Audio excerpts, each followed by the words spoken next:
صرف درختوں کے پتوں پر ہی گزارا کر لیتے تھے۔ اللہ تعالیٰ نے حضرت مسیح موعود علیہ السلام کی دعا اور خواہش کو پورا فرماتے ہوئے ایسے بزرگ مبلغین اپنے فضل سے عطا فرمائے ہیں جن کی قناعت قابل رشک تھی۔ آج مبلغین کو سہولتیں بھی ہیں، لیکن ایک وقت ایسا تھا جب سہولتیں نہیں تھیں۔ جماعت کے مالی حالات بھی اب اچھے ہیں۔ اللہ تعالیٰ کے فضل سے ہر ممکن خیال رکھنے کی کوشش بھی کی جاتی ہے۔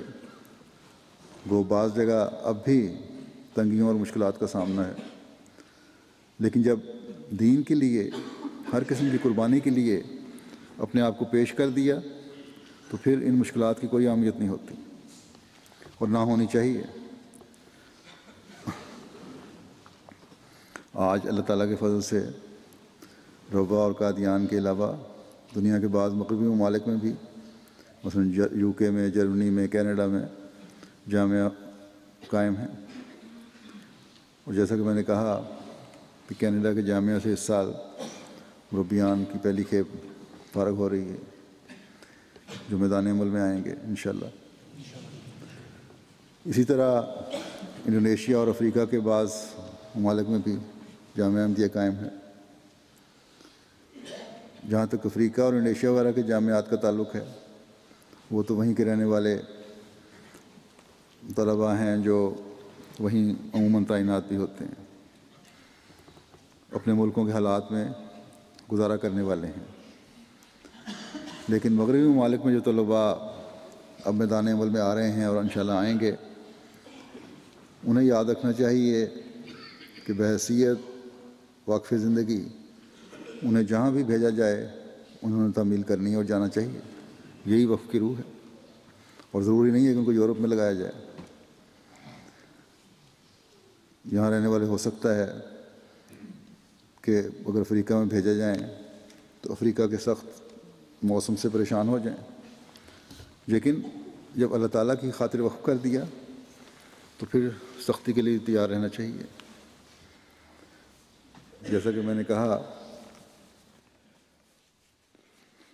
اب سہولتیں بھی ہیں، اور شروع میں جو مبلغین گئے تھے باہر میدان عمل میں، ان کو بڑی دقتوں کا سامنا کرنا پڑا تھا۔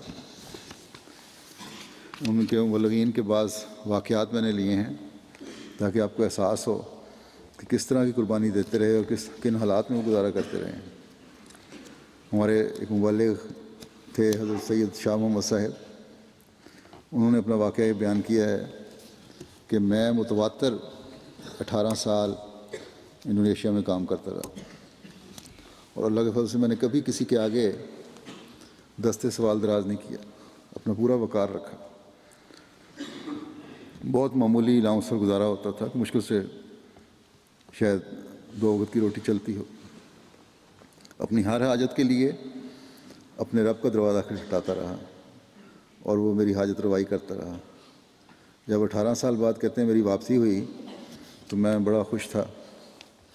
بحری جہاز کے ذریعے سے پاکستان کے لیے روانہ ہوا، اور میرے پاس کہتے ہیں ایک پرانی اچکن تھی اور 2 ایک دھلے ہوئے جوڑے تھے شلوار قمیض کے، اور کچھ نہیں تھا۔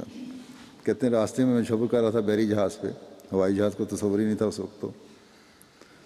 تو راستے میں مجھے خیال آیا کہ میں اتنے عرصے کے بعد ملک واپس جا رہا ہوں اور میرے پاس نئے کپڑے بھی نہیں ہیں جنہیں پہن کر میں روا کے ریلوے اسٹیشن پر اتروں گا۔ اس مبلغین کراچی آیا کرتے تھے، پھر وہاں سے ٹرین پر روا پہنچتے تھے۔ تو میں انہی خیالات میں تھا اور دعاؤں میں لگا ہوا تھا کہ میرے دل میں خیال آیا، کہتے ہیں کہ مجھے اس قسم کی خواہش بھی نہیں کرنی چاہیے تھی کبھی دل میں، یہ وقف کی روح کے خلاف ہے۔ کہتے ہیں میں نے بڑی توبہ استغفار کیا اس پہ، اور پھر چند دن بعد جہاز سنگاپور میں رکا پورٹ پہ۔ کہتے ہیں میں عرشے پہ کھڑا، جہاز کے ڈیک پہ کھڑا نظارہ کر رہا تھا کہ میں نے ایک شخص کو ایک گٹری اٹھائے ہوئے جہاز پر چڑھتے دیکھا، وہ جہاز کے کپتان کے پاس آیا سیدھا اور اس سے کچھ پوچھنے لگا. کپتان نے اسے میرے پاس بھیج دیا. وہ مجھ سے گلے ملا، بغل گیر ہو گیا اور کہا کہ وہ احمدی ہے اور دردی کا کام کرتا ہے. اس نے بتایا کہ جب الفضل میں نے پڑھا کہ آپ آ رہے ہیں اور راستے میں سنگاپور رکیں گے تو مجھے خواہش پیدا ہوئی کہ میں آپ کے لیے کوئی تحفہ پیش کروں. اور آپ کی تصویریں میں نے دیکھی ہوئی تھیں، قد کاٹ کا اندازہ تھا. میں نے آپ کے لیے 2 جوڑے سیے ہیں کپڑوں کے اور ایک اچکن اور ایک پگڑی تیار کی ہے، اور میں دردی ہوں یہی کچھ پیش کر سکتا ہوں، اسے قبول کریں آپ. تو حضرت شاہ صاحب کہتے ہیں کہ یہ سن کر میری آنکھوں میں آنسو آ گئے کہ کس طرح میرے خدا نے میری خواہش کو پورا کرنے کے لیے ایک احمدی کے دل میں تحریک کی جسے میں نہیں جانتا تھا اور نہ وہ مجھے جانتا تھا.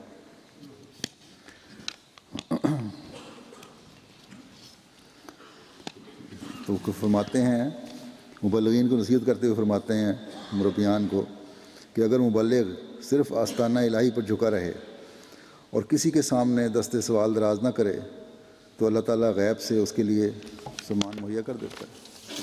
اور یہ اللہ تعالیٰ واقفین زندگی سے، صرف مبلغین نہیں، ہر واقفی زندگی سے سلوک کرتا ہے. اللہ تعالیٰ کے فضل سے میدان عمل میں آج بھی نظارے دیکھتے ہیں. پھر مولانا غلام احمد فاروق کے بارے میں ان کے ایک بیٹے نے لکھا کہ ہمارے جماعت کی طرف سے بھی بڑا عرصہ باہر رہے ہیں مبلغ. جب واپس آئے تو حیدرآباد میں ان کی تعیناتی ہوئی. وہاں جماعت کی طرف سے ایک چھوٹا سا مکان مل گیا اور اس کی بھی کافی خستہ حالت تھی. اور کیونکہ لمبا عرصہ باہر رہے تھے اس لیے ہم اسی بات پہ خوش تھے کہ ہمارے والد ہمارے ساتھ تو رہیں گے اب. لیکن مکان کی حالت کو دیکھ کر ایک دن ان کے چھوٹے بھائی نے حضرت مولانا غلام احمد فاروق کو اپنی سمجھ کے مطابق کہہ دیا کہ ابا جان کہ درخواست کریں جماعت کو کہ مکان کی مرمت کروا دیں. تو حضرت مولانا فاروق صاحب تو اپنے وقف کو نبھانا جانتے تھے، صرف ان کو تو ان چیزوں سے کوئی غرض نہیں تھی.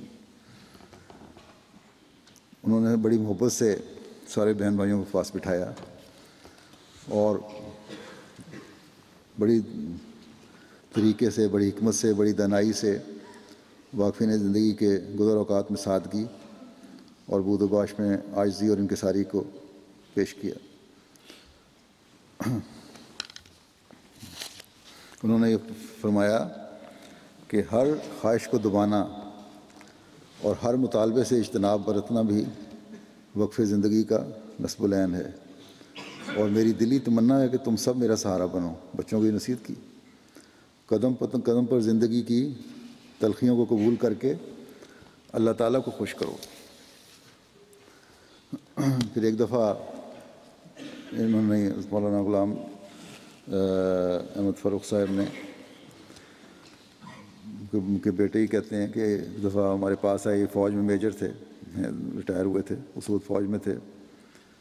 تو ہماری خواہش تھی بچوں کی، بچے اچھی جگہوں پہ کاموں پہ لگے ہوئے تھے کہ ہم کچھ خدمت کریں اور آپ ریٹائرمنٹ لے لیں. تو ہم نے اپنے والد کے سامنے اس خواہش کا اظہار کیا تو انہوں نے کہا تو میں کل جواب دوں گا. اور ہم سب اس جواب سے بڑے خوش ہوئے اور اطمینان ہوا کہ شاید کل جواب مان جائیں گے، یہی جواب ہوگا مثبت میں. اچھا ٹھیک ہے کہ میں اب تم لوگوں کے پاس آ جاتا ہوں. لیکن کہتے ہیں ہماری خوشی بھی عارضی ثابت ہوئی. آپ نے ہمیں اپنے پاس بٹھایا اور فرمایا کہ میں ایک انتہائی عاجز انسان ہوں. جو تم لوگوں نے بات کل مجھے کہی تھی اس نے میرے قلب و ذہن کو جھنجھوڑ کے رکھ دیا ہے. خدا کے لیے دوبارہ مجھے یہ بات کبھی نہ کہنا. میں نے اپنے اللہ سے حلفاً یہ عہد کیا ہوا ہے کہ وقف زندگی کا ہر سانس بحیثیت وقف زندگی بسر کروں گا، یہاں تک کہ اے اللہ مجھے اس دنیا سے واپس بلا لے. ڈرتا ہوں کہ تمہاری ان باتوں سے میرے تجدید عہد میں لغزش نہ کھا جاؤں، اس لیے دوبارہ تم لوگوں سے کہتا ہوں کہ آج کے بعد مجھ سے کبھی اس طرح نہ کہنا۔ اور یہ کہہ کر آپ کھڑے ہو گئے اور کہا، ہمیشہ دعا کرتے رہنا کہ میں اللہ تعالیٰ کے حضور کیے ہوئے اپنے عہد پر پورا اتروں۔ بس یہ لوگ تھے جنہوں نے وقف زندگی کا اور قناعت کا حق ادا کیا۔ پھر حضرت مسیح موعود علیہ السلام فرماتے ہیں ایک واقف زندگی کے لیے کہ سفر کے شدائد اٹھا سکیں، جو سفر کی مشکلیں اور صعوبتیں اور شدتیں ہیں ان کو برداشت کر سکیں، گاؤں گاؤں پھر کر لوگوں کو ہماری بعثت کی اطلاع دیں۔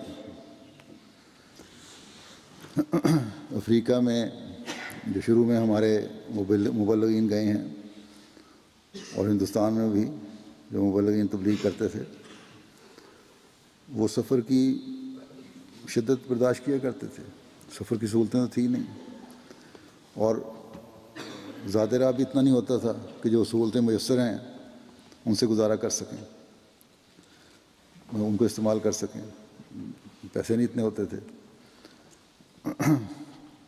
اور پھر یہ کہ نہ صرف یہ کہ سفر کی سہولتیں برداشت کرتے تھے بلکہ مخالفتوں کو بھی سامنا کرنا پڑتا تھا، ہندوستان میں بھی اور باہر بھی، افریقہ وغیرہ میں بھی۔ مولانا نذیر احمد علی صاحب کے کئی واقعات ہیں ایسے جب انہیں گاؤں والوں نے دھتکار دیا اور انہوں نے راتیں باہر جنگل میں گزاری، مچھروں میں بیٹھے رہے ساری رات۔ وہاں مچھر بھی بڑے خطرناک ہوتے ہیں افریقہ میں۔ آج افریقہ میں جماعت کی جو نیک نامی ہے اور بڑی ترقی ہے اللہ تعالیٰ کے فضل سے، وہ انہی بزرگوں کی قربانیوں کا نتیجہ ہے۔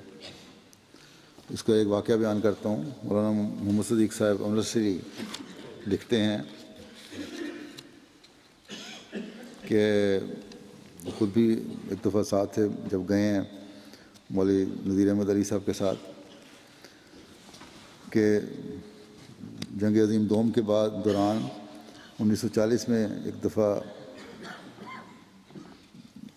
ایک روز حضرت مولانا نذیر احمد علی صاحب اور خاکسار مولوی صدیق صاحب نے سیرا لیون کے کاسری نامے ایک تجارتی قصبے میں تبلیغ کے لیے پروگرام بنایا۔ وہ فری ٹاؤن سے 40 میل دور تھا اور دریا کے ذریعے سے، دریا کے دوسرے کنارے پر تھا اور دریا کے کشتی کے ذریعے وہاں جانا پڑتا تھا۔ حضرت مولانا نذیر احمد علی صاحب پہلے بھی وہاں اسلام کا پیغام پہنچا چکے تھے اور اس کی وجہ سے مخالفت بڑھ گئی تھی تبلیغ کی وجہ سے۔ یہ دوسرا دورہ تھا کہتے ہیں ہمارا، اور اکثر وہاں کے لوگ فلانی قبیلے کے ہیں جنہیں اپنے اسلام پر بڑا ناز ہے کہ ہم مسلمان ہیں اور صحیح مسلمان ہیں، اپنا تعلق عرب لوگوں سے ظاہر کرتے ہیں نسل سے۔ تو بہرحال یہ لوگ وہاں گئے اور عوام میں جھوٹی باتیں، من گھڑت باتیں لوگوں نے پھیلا دی تھیں ان فلانیوں نے اور مسلمانوں نے، اور اس کی وجہ سے وہاں لوگوں نے یہ عہد کر لیا تھا کہ ہمیں وہاں ٹھہرنے کے لیے جگہ نہیں دیں گے اگر ہم دوبارہ آئے تو۔ اور ہم یہ کہتے ہیں کہ ہمارا مقصد تو صرف تبلیغ اسلام تھا، احمدیت کا پیغام پہنچانا، اسلام کا پیغام پہنچانا تھا اور اس کی حقیقی روح سے آگاہ کرنا تھا، غیر مسلموں اور عیسائیوں کو تبلیغ کرنا تھا۔ اس لیے ہم نے یہی فیصلہ کیا وہاں جا کر اپنے متعلق غلط فہمیاں جو پیدا کی گئی ہیں ان کو دور کرنے کی کوشش کریں چند دن رہ کر۔ کہتے ہیں بہرحال ہم بدریہ کشتی وہاں روانہ ہوئے اور مغرب کے وقت وہاں کاسری گاؤں میں پہنچ گئے۔ چند دن ٹھہرنے کا پروگرام تھا اور لیکچروں کا انتظام کرنا تھا۔ کہتے ہیں جب ہم کشتی سے اترے تو سیدھے چیف کے بنگلے میں گئے، کیونکہ چیف کو اس زمانے میں حکومت کی طرف سے ایک گرانٹ ملا کرتی تھی جو مہمانوں کی مہمان نوازی کرنے کے لیے۔ لیکن یا ہمیں غلط طور پر بتایا گیا یا حقیقت تھی بہرحال کہ چیف اپنے فارم پہ گیا ہوا ہے اور وہ ابھی تک وہاں سے واپس نہیں آیا، اور باقی جو لوگ تھے ذمہ دار لوگ وہ سب بڑی بے رخی سے اور مخالفت کا اظہار کر رہے تھے۔